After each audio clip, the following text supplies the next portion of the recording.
자, 그럼 본격적으로 내 돈을 지키고 키우는 노하우 알아봐야 될 텐데요. 오늘 어떤 내용 준비하셨나요? 네, 오늘은요. 고정 지출인 보험료가 정말 과도하게 나가고 있어서 어떻게 해야 할지 몰라 연락 주신 분들이 정말 많으세요. 그래서 오늘 주제는 과도한 보험료 조정하기입니다. 빠밤. 네, 맞아요. 우리나라 보험료에 관한 통계를 보면요. 1인당 연평균 보험료는 377만 원 수준이고요. 한 가정에서 12건에 달하는 보험을 들고 있고 네. 보험료에만 월 소득의 20%가량을 지출한다고 합니다. 1인당 연평균 보험료가 377만 원이니까 네. 4인 가족으로 치면 대략 1,500만 원 가량 되는 거죠. 와, 통계상으로만 봐도 과도한 보험료 때문에 힘든 가정이 많아요.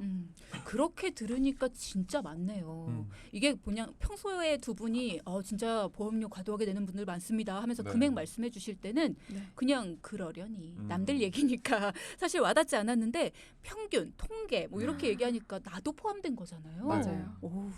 자, 지금 듣고 계신 우리 동키 여러분 중에서도 보험료만 줄여도 매달 숨통 트일 분들 진짜 많으실걸요. 그죠? 그러니까요. 음. 네, 오늘 소개해드릴 사연은 보험료를 210만 원씩 내는 분의 사연이에요. 매달? 네. 어. 오늘 청취자분의 사연은 슬아에 딸을 하나 두신 50대 부부의 사례인데요. 남편분이 7년 전 벼락 같은 대장암 선고를 받고 가족 모두 힘들어하다가 느지막이 보험에 가입을 하셨어요. 다행히 남편분께서 지금은 노력 끝에 완치 판정을 받고 잘 지내고 계신다고 합니다. 그런데 당시에는 힘든 건 남편분의 병 때문만은 아니었다고 해요. 남편분께서는 보험을 워낙 안 좋아해서 당시에 상해보험, 운전자보험 2개만 가입이 되어 있었는데 막상 암이라는 큰 병에 걸리니까 치료비며 생활비며 총체적 난국이 따로 없었다고 해요. 걱정 많이 되셨겠네요. 네. 네, 맞아요. 소 잃고 외양간 고친다고 큰 병을 앓고 난 뒤에야 부랴부랴 가족들 보험을 알아보셨고 아는 지인을 통해서 아내분과 따님 보험을 여러 개 가입하셨는데 보험료가 월급의 반을 차지하고 계신 안타까운 가정이었습니다. 그렇군요. 네. 그러니까 이게 그렇다니까요. 건강할 때는 매달 나가는 보험료 쓸데없죠. 아깝기도 하고. 맞아요. 근데 아플 때 막상 보험의 도움을 못 받으신 분들은 그쵸. 진짜 너무 큰 돈이 한 번에 나가게 되니까 이게 몸도 몸이지만 경제적인 부담으로 몸살을 앓으시게 됩니다. 그러다 보니까 건강을 되찾고 나서 그때의 고통을 다시 겪고 싶지 않아서 어찌 보면 경험자로서의 나름의 해결책으로 생각을 해내신 게 보험인 건데 이것저것 걱정되는 게 많잖아요. 그렇다 보니까 네. 배보다 배꼽이 커지는 상황이 돼버리는 거죠. 자, 이분도 그렇습니다. 보험료로 매달 월급의 반이나 쓴다라고 하셨는데 얼마나 힘드시겠어요. 네, 너무 힘드셨어요. 저희가 상담을 하다 보면 이런 경우가 정말 많아요. 힘들게 투병하고 나서 다른 가족 보험을 부랴부랴 가입하다 보니 이제 오히려 부담이 되는 거예요. 그죠. 네. 오늘 저희가 가족들 보험은 물론 아팠던 남편분까지 웃을 수 있었던 상담 내용을 고객님의 동의하에 공유하고자 합니다. 권혁준 전문가님 저 표정 또 나왔어요. 뭔가 흐뭇하다 못해서 막 빨리 얘기하고 싶어서 막 안달난 그런 표정이잖아요. 자, 오늘 두 분이 이분들의 상담 내용을 공유해 주신다고 하니까 청취자 여러분도 잘 들으시고요. 오늘을 계기로 이런 비슷한 상황의 가족분들이 보험 때문에 힘든 일은 진짜 없으셨으면 좋겠다는 생각이 듭니다. 어떤 솔루션을 주셨을지 너무 궁금한데요. 네, 사례자분 가정의 경우 월 소득은 500만 원 정도였습니다. 적지 않으시네요. 그렇죠. 그리고 보험료를 무려 210만 원이나 납부하고 계신 상황이었어요. 3인 가족인데. 그렇죠. 그러니까 남편분이 암이라는 큰 병을 또 치르셔서 그런지 병원 통원비란 건강 보조비도 50만 원씩 지출을 하고 계셨고 결국 순수한 생활비는 240만 원인데 저희가 상담 중 이야기를 들어보니 가족들 식비, 통신비, 공과금 등등 다 쓰고 나면 저축은 거의 못하고 계시더라고요. 이제 50대고 얼마 안 있으면 남편분 은퇴도 가까워지는데 노후는 어떻게 하시려고요? 이렇게 여쭤보니까 그때 가서 생각해도 되지 않겠냐 이렇게 말씀을 또 하시더라고요. 사실 말씀은 그렇게 하시지만 얼마나 맞아요. 걱정되시겠어요, 평소에도. 맞습니다.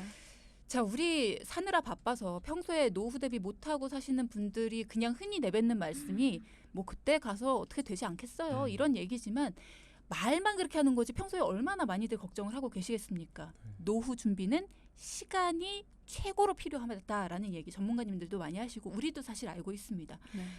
이분은 우리 사연의 주인공분 이분은 늦은 겁니까? 어떻습니까? 노후 준비는 우선 젊을 때부터 야금야금 준비하다가 경제 주체가 되는 30, 40대에 집중해서 목돈을 모은 뒤에 50대가 되면 모아놓은 목돈이 잘 굴려서 노후 자금을 마무리하는 게 일반적이에요. 그죠. 예, 사실 우리 고객님도 10년 전까지는 월급 잘 아껴서 저축도 착실히 하시고 여유로운 노후를 꿈꾸셨는데 남편분이 아프셨잖아요. 네, 그때 준비해두신 게 없으셨다 보니 준비해두신 노후 자금이며 목돈이며 다 사용하셨다고 합니다. 너무 안타깝죠? 맞아요. 네, 조금이라도 준비를 해두셨다면 이런 일은 없었을 텐데요. 네. 그래서 우리 아내분께 이렇게 잃어버린 의지를 다시 찾아드리는데 노력을 정말 많이 했는데요. 가장 먼저 저축할 수 있는 여유 자금을 만들어 드리는 거였습니다. 네, 두 분이 진짜 큰 일을 하고 오셨습니다. 고생 네. 많이 하셨고요. 감사합니다. 자, 그러면 어떻게 도움을 주셨을지 본격적으로 살펴보겠습니다. 네, 우선 3인 가족 전체 보험은 총 11건으로 매달 210만 원 보험료를 납부하고 계셨고 네. 여기서 중요한 건 남편분은 모두가 우려했던 것처럼 상해 운전자 보험 외에 어떤 보장도 없는 상태였죠. 그렇다고 아내분과 따님 보험이 준비가 잘 되어 있는 것도 아니었어요. 가입하신 보험들 중 종신보험이 필요 이상으로 가입되어 있었고 살아생전에 꼭 필요한 보장은 거의 없으신 상황이었어요. 일단 남편분이 몸이 아프셨어서 아프신 다음에 보장을 준비하신 건데도 불구하고 뭔가를 준비할 상황을 생각을 못 하셨던 거고 그리고 아내분하고 따님 보험을 준비한다고 하셨는데도 종신보험으로 많이 준비를 해놓으신 상황이었던 거네요. 정확하세요. 예리하신데요. 정리를 해주셔서 너무 깔끔합니다. 중요한 거는 아내분과 따님의 경우 사망보험금이 주를 이루고 있었어요. 그러니까 사망보험금은 말씀드렸던 것처럼 경제 주체가 사망했을 때 남겨진 가족들을 위해 준비하는 보험이에요. 근데 이 가정에서는 경제 주체가 남편이죠. 그렇죠. 운전자 보험, 주택 보험도 각각 5만 원, 9만 원씩 가입되어 있었어요. 근데 이렇게 가입할 필요는 전혀 없죠. 운전자 보험도 5만 원이면 너무 비싸고요. 네. 일단은 정리가 좀 필요해 보입니다. 맞아요. 윤곽이 나온 것 같으니까요. 어떻게 변경을 해주셨을지 살펴보죠. 네, 우선 남편분부터 살펴볼게요. 일단 보장에 비해 과도하게 납입 중이시던 운전자 보험과 상해 보험을 변경해서 가장 중요한 암, 뇌, 심장에 대한 진단비를 각각 2천만 원씩 그리고 기존에 없던 실손보험을 유병자용으로 준비하면서 운전자 보험도 1만 원대에 도와드렸습니다. 네. 그리고 남편분은 큰 병을 겪으셨죠. 보통 이런 분들은 얼마 전까지만 해도 보험 가입이 아예 안 되거나 꽤나 까다로웠는데 바로 이 부분을 공략할 보험들이 많아졌습니다. 유병력자라는 보험인데요. 보험을 가입할 때 보험회사에서 물어보는 질문이 아주 간단해졌기 때문에 보험 가입이 수월해졌습니다. 사실 남편분도 이 부분 때문에 본인이 암을 겪으셨다는 부분 때문에 보험 가입이 어렵다라고 아마 지레짐작을 하셨지 않았을까 싶은데 네. 유병자 보험이라는 걸로 두 분이 솔루션을 주셨습니다. 네. 병원을 다녀오셨거나 남편분처럼 과거에는 보험 가입이 어려웠던 분들이 준비할 수 있는 보험, 유병자 보험이라는 거죠. 예, 맞습니다. 입원이나 수술, 의사소견 등을 물어보는데 이런 질문들이 비교적 간단해졌기 때문에 쉽게 가입할 수 있는 보험들이 생긴 거예요. 네. 다만 이런 보험들은 일반 보험에 비해 비싸다는 단점이 있지만 기존에 가입을 하지 못했던 분들이 가입할 수 있기 때문에 잘 활용만 한다면 도움이 될 수 있죠. 그렇죠. 네, 이렇게 유병자 보험을 활용해드린 남편분의 리모델링 결과는 월 보험료는 17만 원으로 기존보다 증가는 했어요. 근데 남편분의 경우 보험료를 줄이는 게 목적이 아니라 보장을 넓히고 든든하게 준비하는 것이 목적이셨기 때문인데요. 보험료도 사실 과거 병력에 비해 합리적으로 책정이 되어서 정말 뿌듯한 마음이었습니다. 네, 암을 겪으셔서 보험에 가입을 못하셨던 분이었는데 일단은 유병자 보험으로 보험이 생겼어요. 그래서 17만 원짜리 보험이 하나 생겼고요.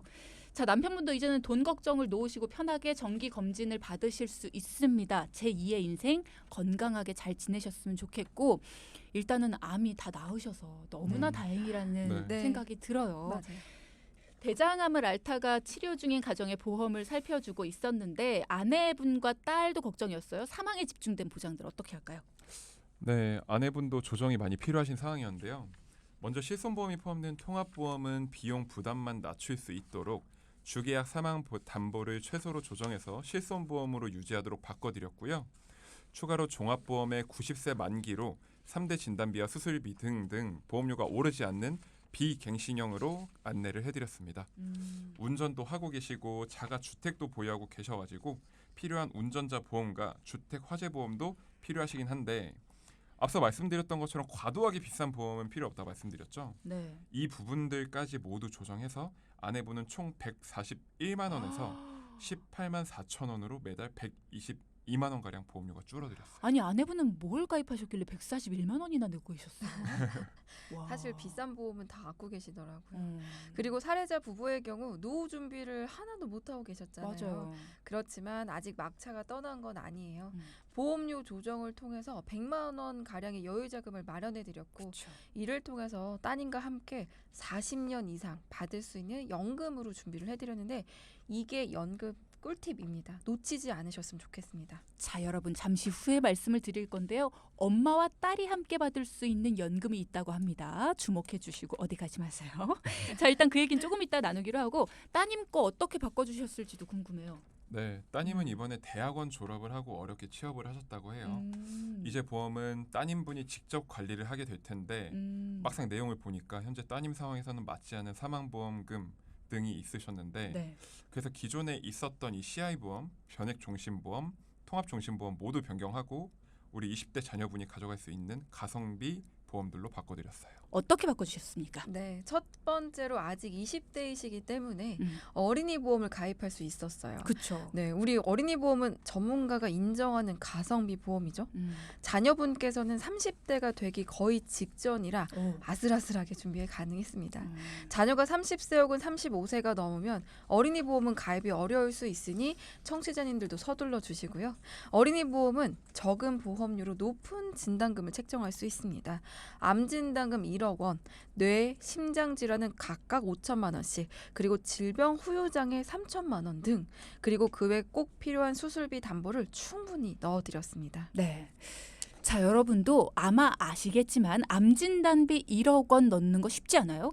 뇌나 심장 질환도 5천만 원씩 넣는 거 쉽지 않습니다. 질병 후유장애 3천만 원도 마찬가지고요. 어린이 보험이기 때문에 가능한 진단비 금액이라는 거. 자, 그러니까 20대라면 30대 중반까지 35세까지 만약에 가능하다 그럼 어린이 보험 꼭 한번 고려해 보시고요. 그리고 또 필요한 보험 어떤 건가요? 네, 두 번째로는 실손보험을 준비해 드렸고요. 운전도 하고 계셨기 때문에 꼭 필요한 보장이 들어간 운전자 보험을 안내해 드린 결과 월 60만 원 보험료가 12만 원 가량으로 줄어들었습니다. 자, 그러면 이제 빠밤 연금 꿀팁. 아까 엄마랑 딸이 함께 받는 연금? 네, 2세대 연금이라고 하는데요. 2대가 함께 받는 연금을 소개할까 합니다. 아내분과 따님의 보험료를 줄여서 160만 원 정도의 저축 여력이 남았잖아요. 그죠. 여기서 절반은 연금 재원으로 활용했습니다. 먼저 계약자는 엄마, 피보험자는 자녀로 설정을 하는 게 팁이고요. 납입 기간은 10년. 자녀분 앞으로 보험료는 40만 원으로 설정하면서 또한 40만 원은 추가 납입을 활용하도록 했습니다. 그러니까 매달 80만 원씩 내는 거네요. 맞아요. 왜냐하면 추가 납입의 경우는 사업비를 떼지 않아 보다 더 많은 연금을 수령할 수 있다는 거 다들 아시죠? 그리고 이 연금은 피보험자인 자녀 나이가 45세 되는 시점에 받을 수 있도록 설정을 해드렸는데요. 45세면 너무 이르지 않아요? 네, 자 끝까지 한번 이야기를 들어보시고 네. 자녀 나이 45세 시점에는 연금이 필요한 시점이 아니죠. 그죠. 예, 45세에 수령할 수 있도록 한 건 계약자인 엄마가 66세 시점부터 연금을 수령할 수 있도록 하기 위함이었어요. 예, 그러면 딸이 연금이 필요한 시점까지는 엄마가 수령을 하다가 엄마가 유고 시에는 딸이 이어서 연금을 평생 수령 받으면 되는 거죠. 그러니까 이 연금 하나의 연금 상품을 엄마와 딸이 함께 받는다는 거잖아요. 네. 그러니까 내 연금을 엄마가 쭉 받다가 내가 또 이어서 쭉 받는, 낸 돈보다는 훨씬 많이 받을 것 같다는 생각이 드네요. 자, 그럼 자녀 나이 45세 시점에 연금을 받는 목적은 자녀가 쓰기 위함이 아니라 엄마가 받아서 쓰시기 위함이었고 총 55년간 연금을 받게 됩니다. 그죠? 네. 만약 100세 보증연금을 선택하면 자녀가 100세까지 받을 수 있거든요. 그렇게 되면 말씀하신 것처럼 엄마가 15년 정도 수령하고 자녀가 40년 연금을 받는다면 총 55년 동안 연금을 수령할 수 있게 됩니다. 지금 10년 동안 내는 거잖아요, 돈을. 네. 80만 원씩. 80만 원씩 10년 동안 돈을 내고 매달 얼마 동안 얼마를 55년간 받게 되나요? 우선 얼마를 받느냐가 관건이에요. 그죠. 보험료 조정 후에 발생한 보험료 차액 160만 원 중 80만 원의 연금을 납입하셨고요. 음. 물론 보험회사마다 그 이율은 분명히 다르지만 자녀 나이 45점 시점의 연금을 약 매월 30만 원 정도 수령 가능합니다. 이 금액을 55년 동안 수령한다면 총 연금 금액은 약 2억 원 가까이 되는 거죠. 이야. 이렇게 준비를 해드렸더니 아내분께서 너무 감격하시더라고요. 그죠. 국민연금과 개인연금 그리고 남편분의 퇴직연금까지 하면 좀 부족하지만 마음이 정말 든든하다 이렇게 말씀해 주셨어요. 네, 그래서 우리 사례자분 가정은 최종적으로 3인 가족 보험료는 169만 원가량 감소했고요. 저축 여력으로 엄마와 딸 2대가 함께하는 2세대 연금을 준비해드렸죠.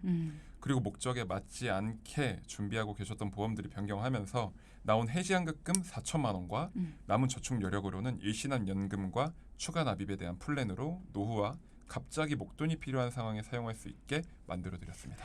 뭐 노후는 어떻게든 되겠죠라고 하셨던 분한테 노후 대비를 완벽하게 거의 뭐 이것저것 1, 2, 3번까지 쫙 마련을 해주셨으니까 너무 좋아하셨을 것 같아요.